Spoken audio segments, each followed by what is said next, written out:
Bismillahirrahmanirrahim. Assalamualaikum warahmatullahi wabarakatuh. Kembali lagi dengan saya, Dian Ardianto. Saya mewakili kelompok 1 mata kuliah Muamalah dari program studi pendidikan sejarah kelas 4B. Kelompok kami akan membahas tentang problematika pernikahan masyarakat kontemporer yang beranggotakan 4 orang, yang terdiri saya sendiri, yang kedua ada Anissa, yang ketiga ada Indira Putri Fauhan, dan yang terakhir ada Muhammad Arif Purnomo. Kita masuk ke materi, yaitu pernikahan. Pernikahan merupakan jenjang untuk memulai hidup baru bagi dua insan dalam meniti kehidupan rumah tangga dalam hal agama, ekonomi, hingga mendapatkan keturunan. Pengertian pernikahan menurut hukum saya mengambil dari Undang-Undang Republik Indonesia Nomor 1 Tahun 1974. Di sana menjelaskan pernikahan merupakan ikatan lahir batin seorang pria dan wanita sebagai suami istri dengan tujuan untuk membentuk rumah tangga atau keluarga yang bahagia dan kekal berdasarkan ketuhanan yang Maha Esa. Sedangkan pengertian pernikahan menurut bahasa adalah diambil dari bahasa Arab, yaitu al-domu atau al-tadakul, yang artinya berkumpul atau saling memasuki. Dengan adanya perkembangan zaman yang mulai dinamis akibat pengaruh modernisasi teknologi yang menyebabkan perpindahan informasi dan budaya semakin intensif, merubah fungsi dan tujuan dari pernikahan, yang dimana terjadi pergeseran makna mengenai pernikahan. Pada abad ke-21 ini, terutama masa pandemi seperti saat ini, terjadi kenaikan pernikahan usia dini diakibatkan berbagai faktor, namun yang utama ialah faktor ekonomi, di mana sebanyak 3,06% pemuda di Indonesia yang menikah di bawah usia 15 tahun, mayoritas berasal dari kalangan ekonomi terbawah pada tahun 2020, mengakibatkan dampak buruk dari pernikahan dini ialah banyak perempuan yang melahirkan pada usia muda. Dalam catatan Badan Pusat Statistik per Maret 2020, sebanyak 4,77% perempuan berusia 16 sampai 19 tahun pernah melahirkan, yang beresiko tinggi terkena eklamsia, lalu puerperal endometris dan systematic infection daripada yang berusia 20 sampai 24 tahun. Kenaikan pernikahan usia dini ini diikuti pula dengan angka perceraian yang tinggi akibat ketidakharmonisan dan pandemi. Tercatat selama bulan Januari sampai Juli tahun 2020 terdapat 58% perceraian akibat cekcok dan 26% kesulitan ekonomi, lalu 12% cerai mati, dan ada juga 1,2% KDRT atau kekerasan dalam rumah tangga, dan 0,4% akibat pengaruh minuman beralkohol. Melalui data ini memberikan gambaran kepada kita bahwasannya membina rumah tangga tak semudah yang dibayangkan.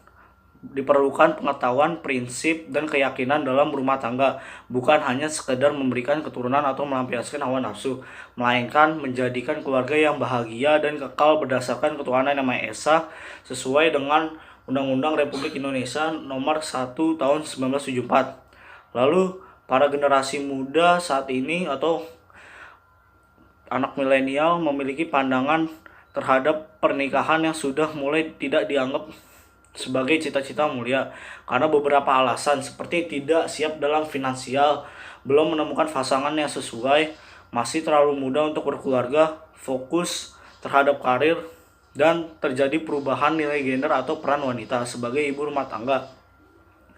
Presentasi pernikahan menurut The Knot 2017 Real Wedding Study menyatakan bahwa pria rata-rata menikah pada usia 30 tahun, lalu wanita pada usia 29 tahun. Sedangkan prediksi dari Urban Institute Report meramalkan bahwa generasi milenial akan tetap melajang hingga melewati usia 40 tahun.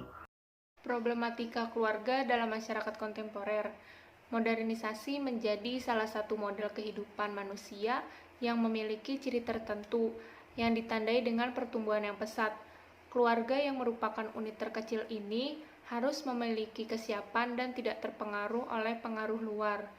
Di era seperti ini banyak sekali ditemukan keluarga yang memiliki material yang berkecukupan, namun dari segi spiritual tidak ada kebahagiaan yang terlihat dari sebuah keluarga. Slide yang selanjutnya, saya akan membahas tentang akar-akar problematika keluarga di masyarakat kontemporer, masalah keluarga di masa kini. Permasalahan pada masa kini terhadap keluarga yakni krisis dalam keluarga yang mempengaruhi semua anggota. Terjadinya hal tersebut dikarenakan dengan faktor pindah rumah pada lingkungan sosial dan fisik yang dihadapi. Krisis karena terkena PHK, cacat atau kesakitan serta pengangguran. Tingkat pengangguran di Indonesia pada saat ini sekitar 42 juta atau lebih. Hal ini tidak mudah untuk dihadapi oleh keluarga. Dengan adanya permasalahan ini, akan terjadi konflik pada perkawinan yang tidak harmonis dan juga menimbulkan krisis yang dalam intensitas tertentu memerlukan bantuan terapi. Perkawinan memang bukan suatu permainan yang berlaku aturan kalah dan menang, namun suatu proses saling menyesuaikan diri sepanjang ada komitmen bersama untuk menjaga keutuhannya. Konflik perkawinan dapat muncul karena masalah inertilitas atau kemandulan dan biasanya dalam pihak perempuan dipermasalahkan. Krisis dalam keluarga yaitu terjadi pembenturan nilai karena anggota keluarga atau perbedaan generasi, seperti generasi antara anak dan orang tua yang dimana tumbuh dan berkembang pada masa waktu yang berbeda. Mengalami perbedaan perkembangan pada anak, seperti anak menderita autisme mungkin merasa tidak mendapatkan dukungan dari suami untuk mengatasi gangguan perkembangan si anak sehingga ia harus bekerja sendiri. Timbulnya orang ketiga dalam sebuah keluarga yang turut bermain. Terjadinya permasalahan ini karena keluarga adalah kuburnya peran yang dimainkan para anggota keluarga.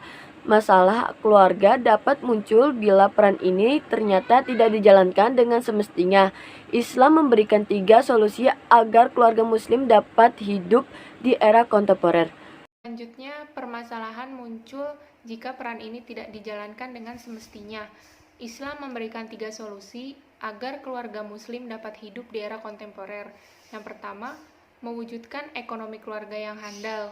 Di poin ini menjelaskan bahwa keluarga bisa mengatur keuangannya dengan baik agar tidak boros dan bisa mencukupi kehidupannya sehari-hari. Yang kedua, melestarikan tradisi.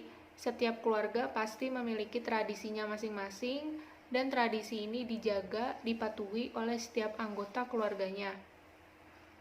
Yang ketiga, memperhatikan aspek rasa dan emosi. Lebih bisa mengontrol emosinya dengan baik, jangan sampai menimbulkan keributan dalam keluarga. Permasalahan keluarga zaman sekarang ini cukup berat karena pada zaman dahulu teknologi belum seperti sekarang. Orang tua merasa khawatir dengan waktu yang dimiliki oleh anaknya. Sementara godaan luar rumah semakin banyak. Seperti contohnya, sekarang tayangan televisi berisikan kisah keluarga tidak hidup harmonis, tidak ada lagi acara yang patut ditiru oleh keluarga semua. Sekian dari presentasi kelompok kami tentang problematika pernikahan masyarakat kontemporer. Apabila ada kesalahan kata ataupun informasi yang disampaikan oleh teman-teman saya, mohon dimaafkan dan bisa kalian tambahkan di chat kolom video ini. Sekian dari saya mewakili teman-teman kelompok 1. Wabillahi taufiq wal hidayah. Wassalamualaikum warahmatullahi wabarakatuh.